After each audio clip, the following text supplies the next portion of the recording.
what does success look like to me? What am I driving towards? And those things are very personal. It's amazing what you can accomplish when there's trust in the room. And when you remove that trust, it's remarkable how inefficient you can become. And when you've got guys around you who are buying into your vision and pushing towards the same thing, it's energizing. Okay, well, welcome back, Joel.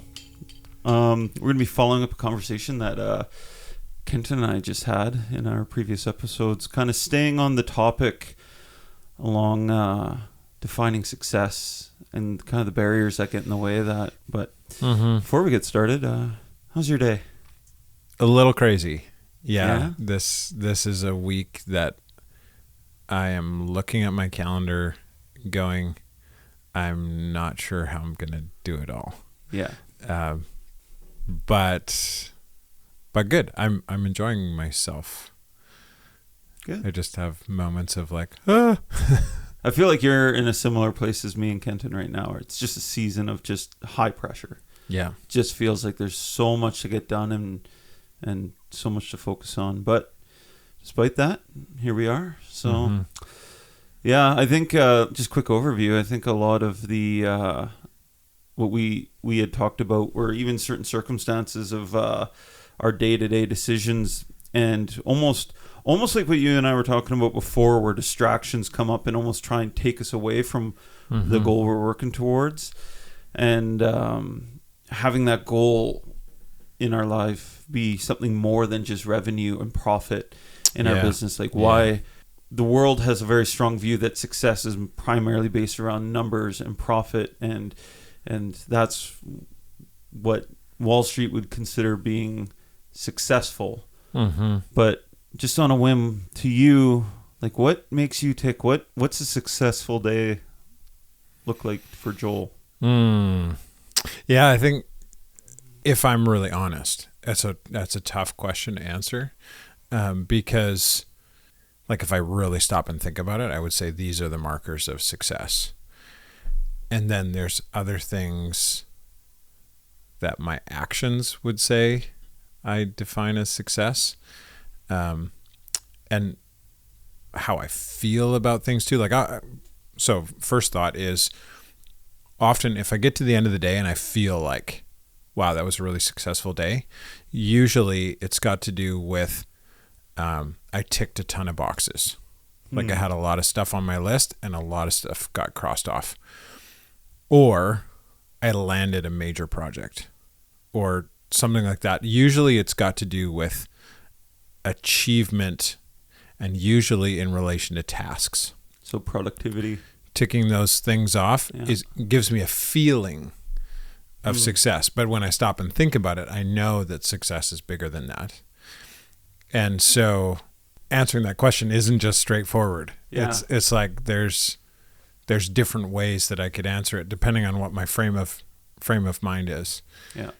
Yeah. Well, and the short-term successes that, I think that's more what you're describing, like at the end of a day, like what do we accomplish? What were our wins for the day? Because so many different wins can look like so many different types of success, but thinking more long-term and more the deep component of your character. But for me, like one of the things I find the most success comes to me through my leadership ability and how well are the people in my company prospering from being a part of my company. Like that's a big part of what I do. Yeah. And but that's just one thing. Even the value I bring to my customers, the overall brand reputation. There's a lot of things that are a little bit more long term, I would say. But you bring a good point. Even if we don't work towards those bigger things, the day itself can have its own successes as well. Yeah, and I think one of the challenges for me with measuring how successful something is that I want to measure. And so like you were saying before, Wall Street looks at typically revenue and profit margin and those kinds of like number-based metrics because they're easy to measure. And I think in the same way, when I get to the end of a day and I feel like it was successful because I ticked off a bunch of stuff on my list, it's like I've got a measuring stick. I had 20 things on the list and now there's only 7. And so it's easy to measure, but character kinds of things like, did I grow in my depth of integrity in a day? Man, I have no idea how to measure that. Yeah. And so I don't typically go to those things if I'm asking this myself, like, how did it go? If I had a test in a day, like a situation came up where I was tempted or had the opportunity to step out of integrity and be deceptive and something like that, and I choose not to, and it was hard, but I did the right thing, I do take that as a significant measure of success at the end of the day, because there's like a real tangible something to it. But if it's just a normal day, then typically I'm going to the things that I can measure. Mm-hmm. Numbers, usually it's numbers of tasks, numbers of dollars flowing through, numbers of dollars owing, those kinds of things, is because my brain can wrap itself around that. And so I think if I want to measure success differently, I think I need to define what success looks like. For example, with something more in relation to integrity, I could set goals for myself for the year, to say, in every context where there's this kind of situation, I'm going to make this kind of choice. And just like businesses count, what do they call it? Like injury-free days. Yeah. We've had a 220-day streak of no hours lost to workplace injury, whatever. Like, you could do some similar metrics with character things. It's like, we've gone X number of days without. Yeah, but that's almost a reverse.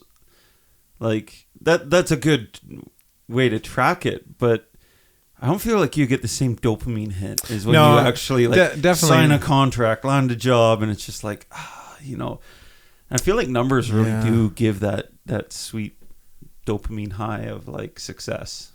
Yeah. Though, okay, so this is interesting because this connects to something I'm going through right now. We have a customer that we made a big mistake on one of their jobs. We missed something, and it resulted in the system not working properly once we commissioned it, and then had to go back and forth a whole bunch to figure out what was wrong. And now we're at a point where getting the system fully operational the way that we promised is pushing us into the red. Like, not just we're making less money, like we're fully in the red. Like, we're taking a bath on this job. Yeah. And I'm actually excited about it, which may sound bizarre, but there are certain moments in time, and hopefully they're rare, not always, but certain moments in time where you get an opportunity to really prove your character. Yeah. And usually those are the moments that really suck. Yeah. Like this, where there's a whole bunch of money that feels like it's just getting flushed down the toilet. But I couldn't just create that opportunity. Now I'm there, and we're sticking to our guns. We are going to deliver what we promised, and even if we go way in the red, we're going to make sure that this customer comes out with a system that's exactly how we promised. Yeah. And I feel excited about that because I get to prove with my actions that we are actually who we say we are. Yeah. And so there is a bit of a dopamine hit, even though it's like a really negative situation. Yeah. Being able to go to that customer and just lay it out for them, go like, this is what we missed. This is why it happened. And this is what we're going to do about it. Yeah. I'm excited for that conversation. So it's a success, even though we failed. It's like, yeah, but through that, not only is it good to honor your commitment, but what a great learning experience for the crew and everybody involved, right? oh yeah. And it's hard to put a price on growth, even if it's through failure. Mm-hmm. So, no, I And very that- much relate to that. When you listen to the episode I just recorded with Kenton, I had a very similar story. So, Yeah. And I Good think, approach. like you said, growth is a huge part of success. yeah. And so failure doesn't even need to be failure. Mm-hmm. Like typically we look at a scenario and we go, there's two options, either success or failure. But even when you fail, actually you can flip it into success depending on how you respond to it. Failure is only failure if you walk away.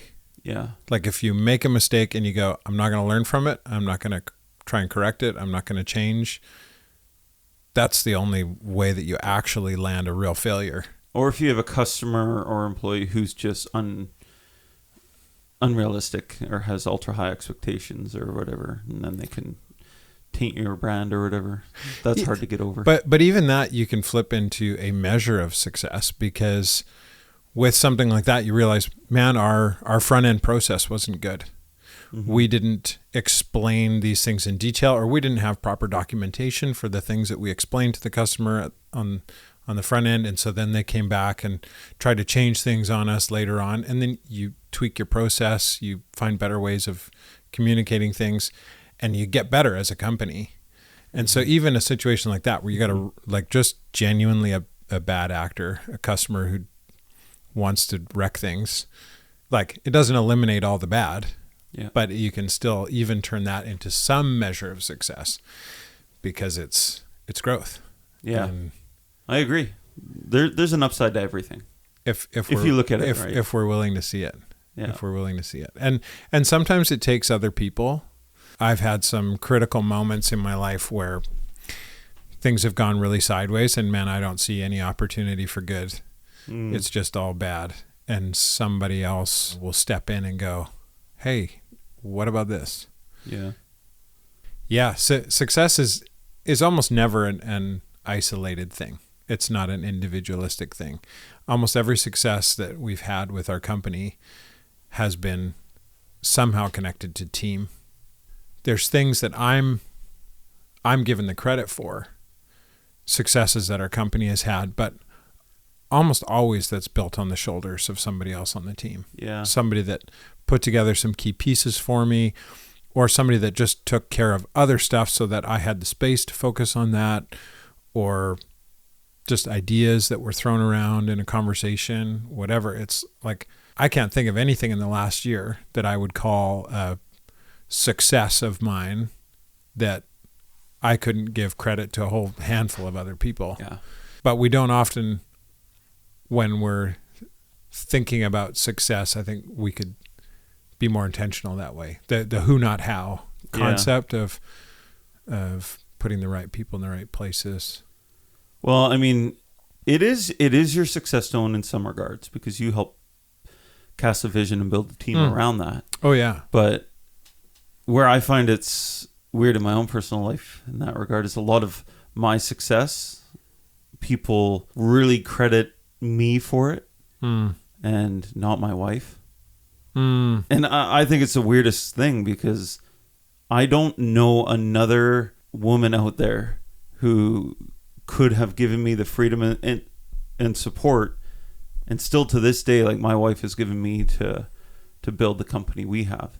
Yeah. And it's just, but she doesn't get acknowledged for that. And she made all the sacrifices when we had 3 kids all within a few years of each other. And when they were babies and this company was first starting, she let me sleep through the night because I was working 14-hour days. And she woke up with every cry, changed almost, I swear I only changed a couple diapers. But it's just like, it's this weird thing that people just look at me and what I've done.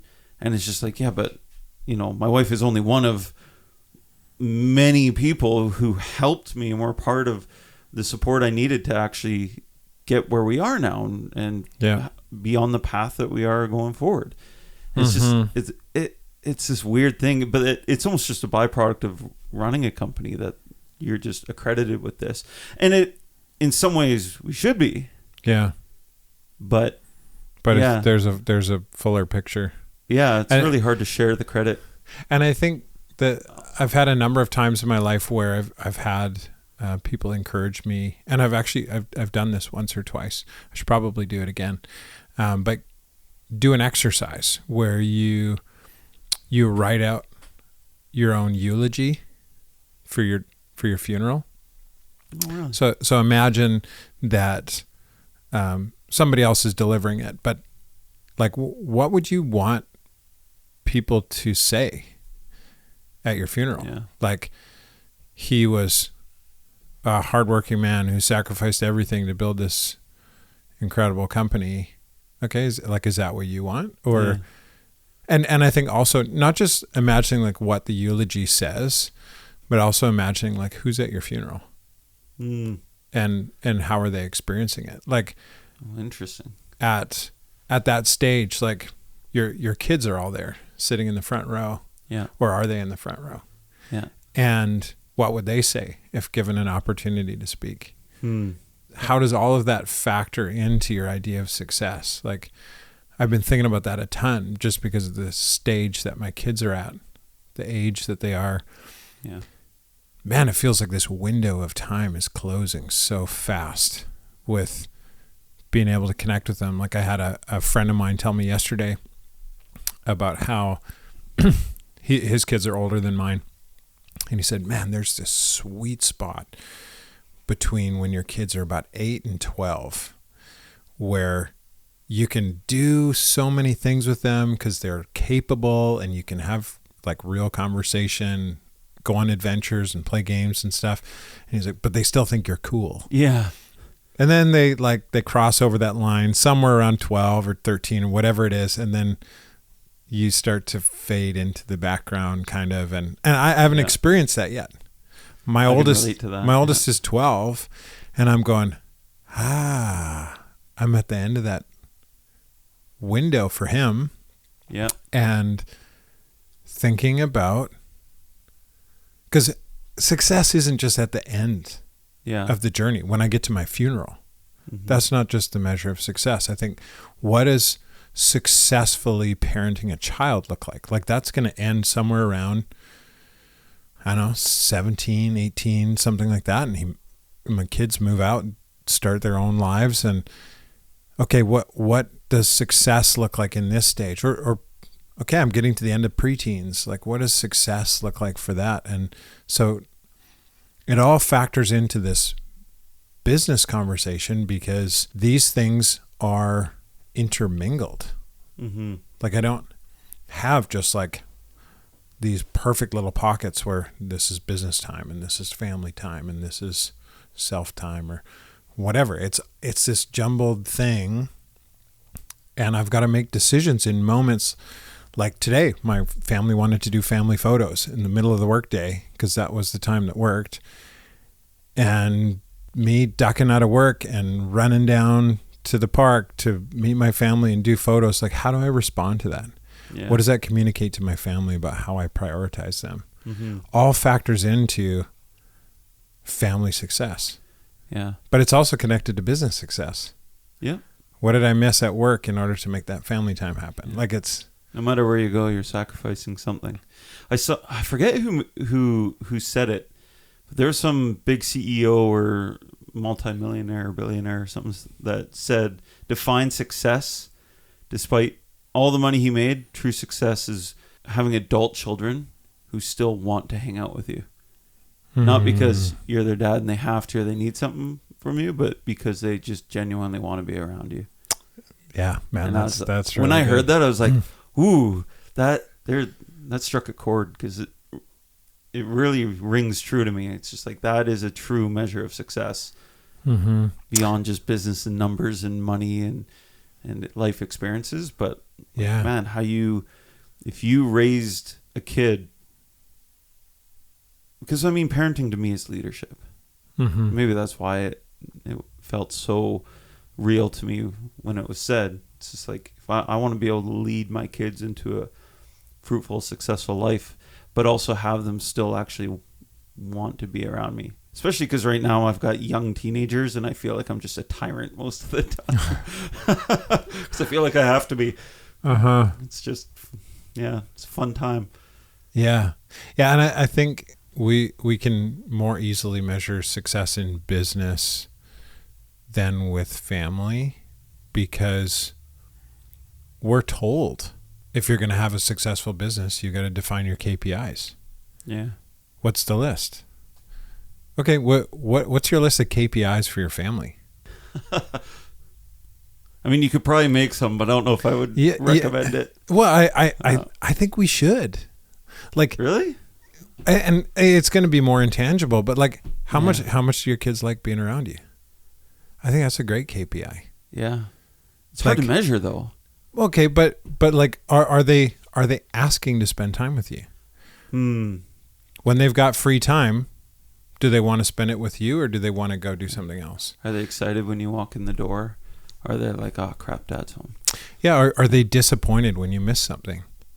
Like, I think all of those things are indicators of a deeper something. And same thing with marriage. It's like, how often are you getting time one-on-one with your spouse? Like, if it's once a year, okay, that KPI is probably not where it should be.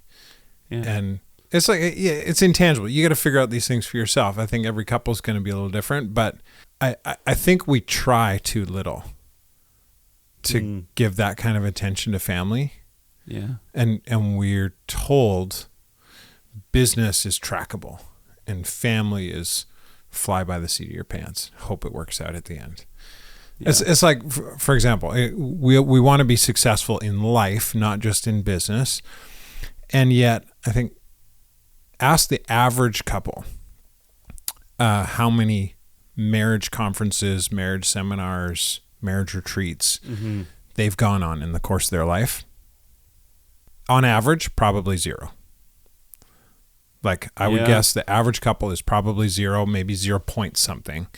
Yeah. How many business conferences do we go to? Yeah. And parenting. Multiple a year. Parenting, same thing. Like, parenting is the hardest job in the universe. We feel the least equipped for it out of just about anything that we do. Yeah. And if you asked most parents, how many parenting seminars, parenting conferences have you been to? Yeah.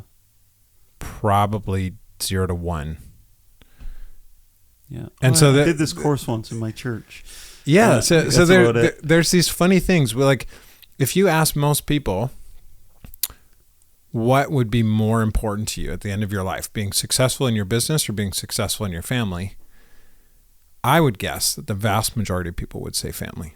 Yeah. But when you look at where the investment is, how much are we investing into equipping ourselves to be successful with business? And how much time and money are we investing into ourselves to be successful in family? Yeah.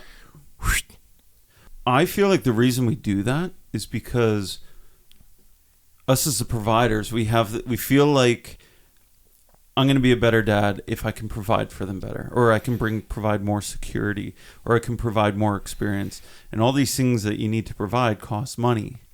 So that, like, drives you in a sense to try and have a successful business or have a successful career.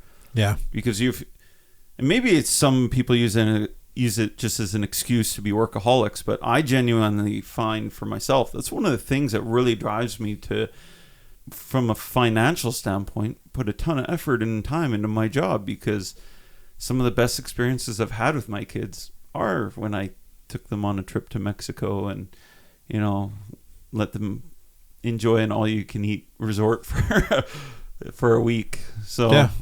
But like I always find a lot of people relate the success from business will trickle down into success in the family and home. But I wouldn't say that's always accurate. I would say in most cases it's not. Like I think there's this weird juxtaposition. I don't know if that's the right word, but just for me, I'm finding, because I'm not super young anymore, but I'm on the younger end of a businessman's life, I would say. And I'm in a season where things are really growing. And so the business is demanding of me so much. And because we're still on the smaller end, the role that I've got demands, like I've got so many different responsibilities. I've got to carry a lot. And so the requirements that I feel like I have to meet to successfully run this business are really high. Potentially the highest that they're ever going to be in my business career. Mm-hmm. But on the family side, this is also the season of life where the demands and the opportunity are the highest that they'll probably ever be with my kids. And so I feel like I've probably got the least money that I'm going to have in the next 50 years right now. Mm-hmm. And work is demanding the most that is probably going to demand from me right now. And family is also demanding the most that it probably will. Yeah. And so it's like everything comes together in this season of life. And I think so many people, they're saving money. They're building their business to try and get to this point of financial freedom so that they have more time to connect with their kids and do these kinds of things. And the problem is that stage arrives after their kids are gone. Yeah. That being said, though, I have a personal belief, and feel free to push back on me on this. In this world, especially for the generation of our kids growing up, because our kids are pretty close to the same age, I think it's super important for my kids to see me pushing hard, working hard, building something bigger than myself, and lead by example in a way that, you know, as we get into those later years and we have more levels of success, it's important that they see us doing that. At least that's the excuse I make up for myself, because I feel like, you know, I'm a millennial, and millennials were crapped on for being lazy, and I really pushed back against that. Mm-hmm. And, you know, I always wanted to be the hardest worker in the room and push and do something. And I have that expectation on my kids, and it's not always the best. I know that. But that being said, I think there's something really powerful in leading by example through that. And then when they become adults, at least I'm hoping and praying they'll look back at these years and be like, oh, okay, I get why Dad was the way he was, why he worked as hard as he did, and why he expected us and had a higher expectation. Yeah. But I don't know. I a lot of people push back on me about that. Like I totally think there's something to that. Like, of course, I want my kids to pick up that hardworking ethic, but I think I also want my kids to know that they were prioritized. And I want them to see that I have a real capability of saying no. And because opportunities, like I found even this week, part of what's made this week so crazy is some unexpected opportunities came. And it's exciting. I'm like, oh man, this could be so good. This could grow into this and this and this. And so I jump on it. But what if I get 2 more of those next week? Am I going to work a 95-hour week? And already this week, like, I have hardly seen my kids. And it's like, to the extent I'm like, this isn't healthy. I've had something every evening. I'm doing super early mornings, and I feel like I'm just like slip into the house, go to sleep, get up, go back to work. And it's like that kind of a life. And so I don't think there's any question with my kids that I'm a hard worker. Yeah. They're seeing it and they're feeling it by my lack of presence. And so I think that it's this tension that we have to navigate. And that's why I think this eulogy exercise is really valuable. Yeah. Is because if we can determine for ourselves, this is what I want the end to look like. This is what the kinds of things that I want people to say at the end of my life. Like, I'm already confident they're going to say I was a hard worker. Yeah. And so what are the other things then that I want them to say that right now they might not say? And bringing all of that into the mix, so we don't just do really awesome at one point and miss a bunch of the others. Because the reality is, it's so funny. Like, we'll buy these gifts for our kids, and you notice it especially with younger kids, but I'll buy a gift for my little guy. He's 3 years old, and he'll unwrap it and go, wow, cool. And he'll set it aside, and then he'll go play with the box. I remember that age. Dude, you got this awesome thing that does Yeah. all this stuff, and you're going to play with the box. And I think our kids go outside and they got all these toys and whatever, and they go make shapes in the mud. They get the hose out and just make a river across the yard and whatever. And I'm like, our kids actually need way less to be happy than we think they do. Yeah. And if we need, and so this is me pushing back a little bit, if we need trips to Mexico in order to connect with our kids, then 98% of the world doesn't have much of a hope. Yeah. And so this is how I push back on myself, because similarly, I've got all these goals. I'm like, I'd like to do this, and if we can make this much money, that would make this possible, and we could do all these things. I got all kinds of dreams. But having lived internationally, I think on a regular basis about, like yesterday, I'm taking apart, I built kind of a structure over our fifth wheel to keep it out of the weather. But I'm standing on top of it, working on stuff. And I just had this thought, man, like 70% of the world would kill to live in something like this. Like for most North Americans, like for most North Americans, it's a weekend getaway thing that we use 3 times a year or whatever. And I just realized, man, like we have so unbelievably much. Yeah. So going back to success, we are so unbelievably successful in the world's eyes. Yeah, we're born into it, just being in North America. And so it's kind of crazy. Like, I think it's good to have a growth mindset, to always be learning and pushing and those kinds of things. But when we talk about success, it's like we're chasing the horizon. The further you go, the further away it gets. Yeah. And so I think we have to have measures of success that aren't like that. Yeah. Because no matter how wealthy you get, no matter how big your business grows, there's going to be another horizon where you go, well, we could start another franchise, or we could branch into this new territory, or like there will always be something.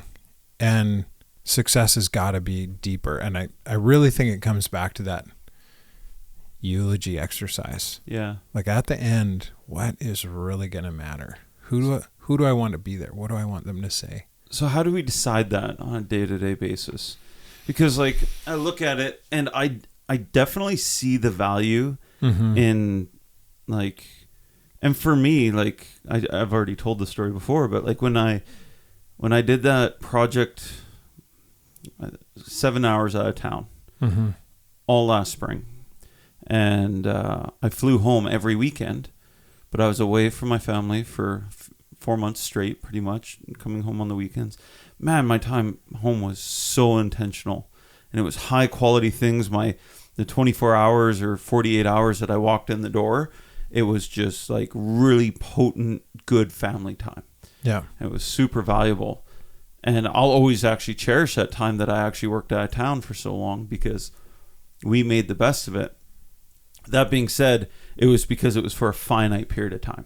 Yeah. And I genuinely think that if that project was a year-long project, by the end of doing that for an entire year, everyone probably would have been like, okay, just come home. Like, this is getting old at this point. Like, maybe, I don't know. But do you feel like part of that journey, even when they're giving your eulogy, that they're like having those seasons where we do the grind, where we work the 80, 90-hour weeks?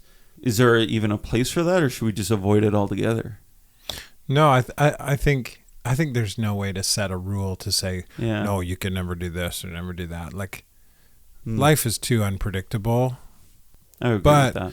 But I do think having a clear definition of success allows you to make decisions in those moments. Like, say an opportunity comes up again where it's like, okay, you're going to have to be out of town for 8 months.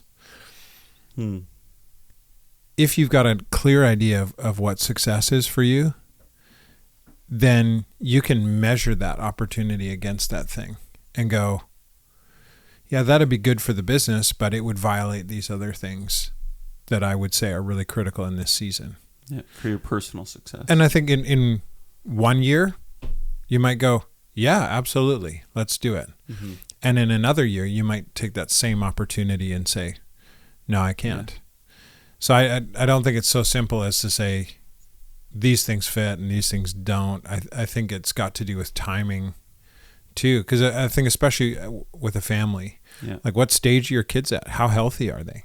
Mm-hmm. Like you could be in a season where, man, your kids really need you around every day. Yeah.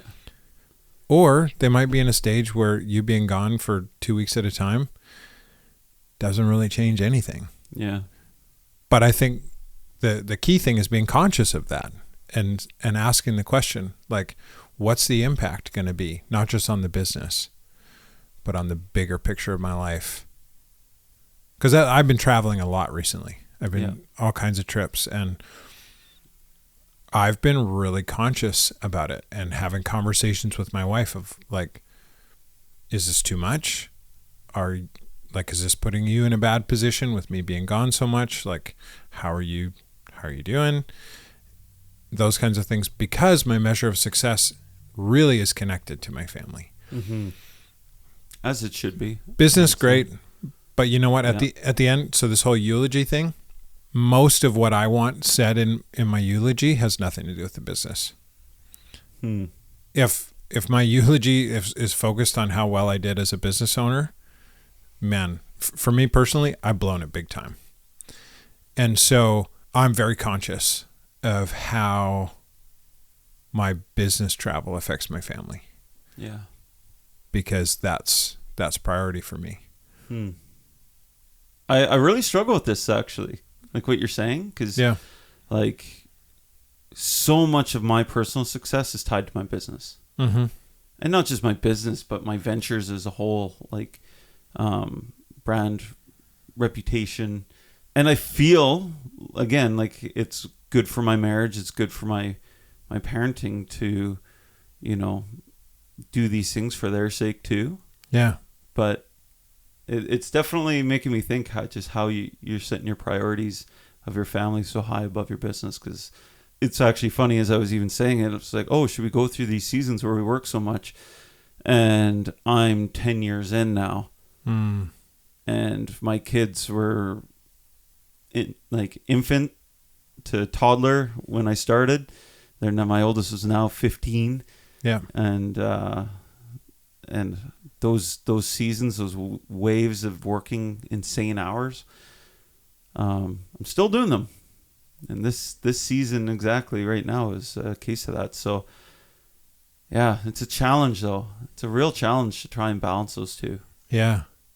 And I think everybody's different. Like I think some people really their calling in life is to build a business and a lot of their purpose is connected to facilitating the lives of other people, creating opportunity for them, seeing them grow into their potential and those kinds of things. And that all of that excites me in what I'm doing.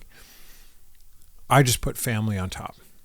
But I think the key for me is I don't want to get to the end and go, man, it should have been this way and I did it this way. Mm-hmm. And so I want to be in a position where I thought about it in advance and not, well, I just did what was in front of me. And what I don't want is, like we talk about the principle, the squeaky wheel gets the grease. Yeah. And often in the lives of entrepreneurs, business is the squeaky wheel. It's always squeaking. There's always demands. There's always an opportunity or a fire to put out or something that's like, you should probably put in a few extra hours. And often, especially if you got a good family, often family accommodates too much and goes, you know what? Oh, interesting. It'll be all right. Yeah. We'll find a way to make do. We care about you. We love you.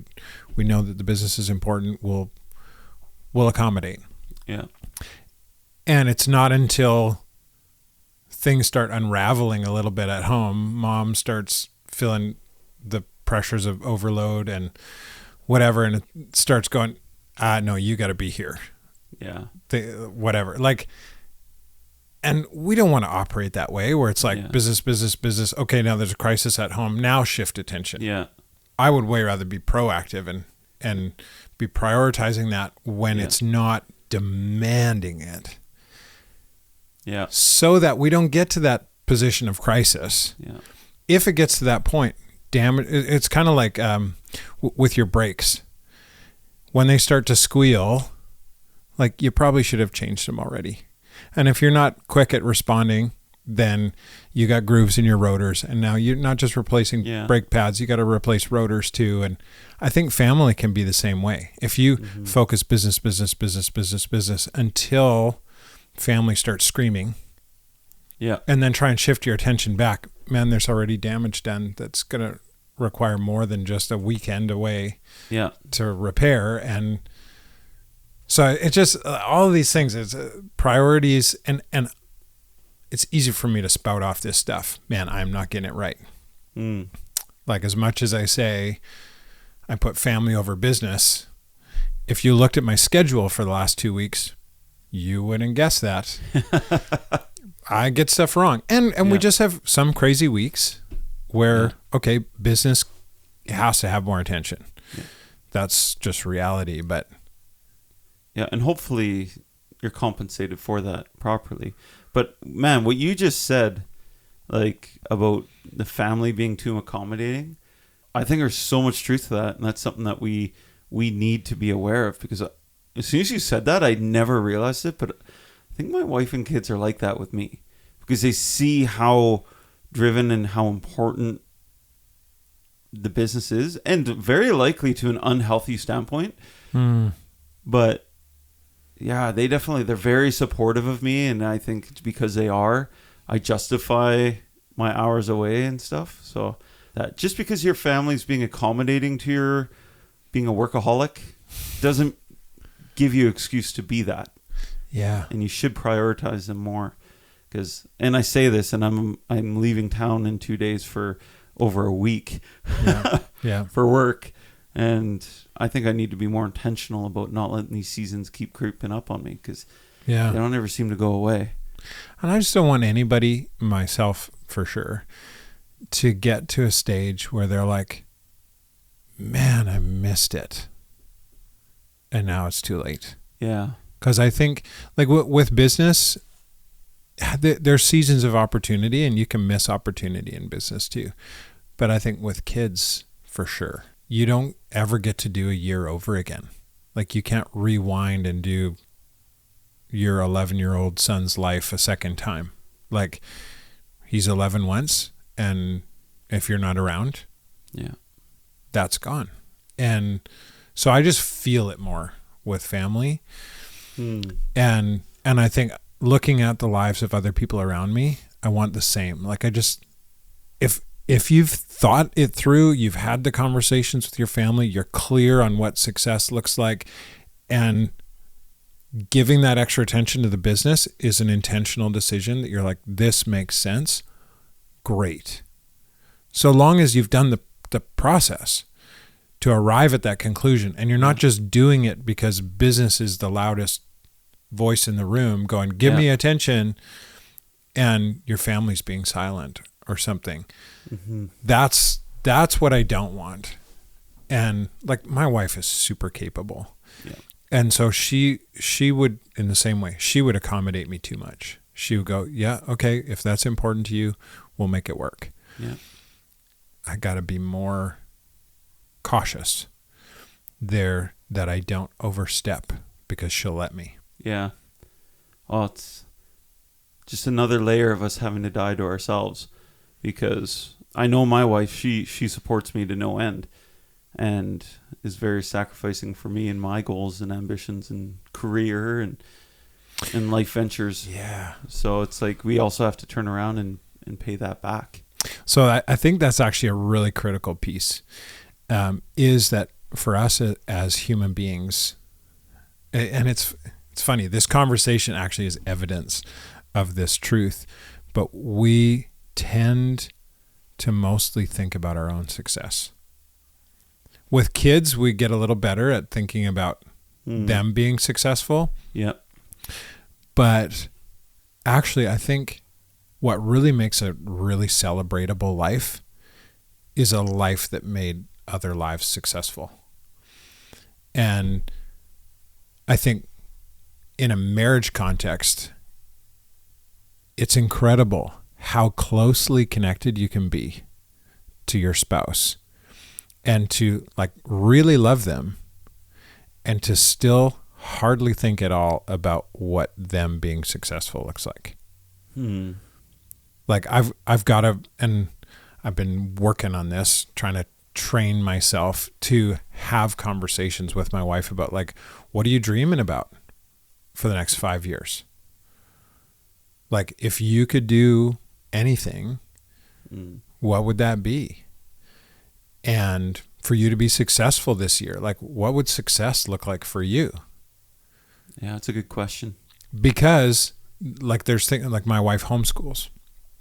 And I think with her being so accommodating with my travel for work and these kinds of things, it would be easy for her whole year to be invested, because that's how she sees it, be invested into like homeschooling our kids and taking care of home.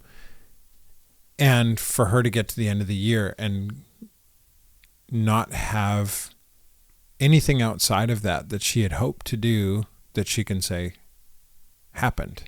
Yeah. And so for me, I think part of, and this is again, my definition of success, I'm not going to put it on anybody else, but my definition of success is if I'm going to be a successful husband, for me, that means facilitating my wife's success. Yeah. If I get to the end of the year and I go, I ticked off all my goals, man, that was awesome. And my wife's going, I didn't really. Good for you. Yay. Like that should be a big deal to us. Yeah. And I don't think I could call myself successful if I'm totally missed that box. I think that's a big piece. Yeah, I agree. I think that's good. Okay. I think we're going to wrap this one up here. Unless you have any final. No, I think that this is a conversation that could go on and on and on. Yeah. Because it's so hard for us, we don't naturally go to these places. We tend to stick to what's right in front of us and just charge on. But I think it's really important to stop. Like this conversation is a piece, but I think for people who have never done something like the eulogy exercise, make a half hour and do it. Like you will not regret that. It's these little things that sharpen us so that 20 years from now, when we look back, we're not going, man, I didn't even stop to think about it. I just did.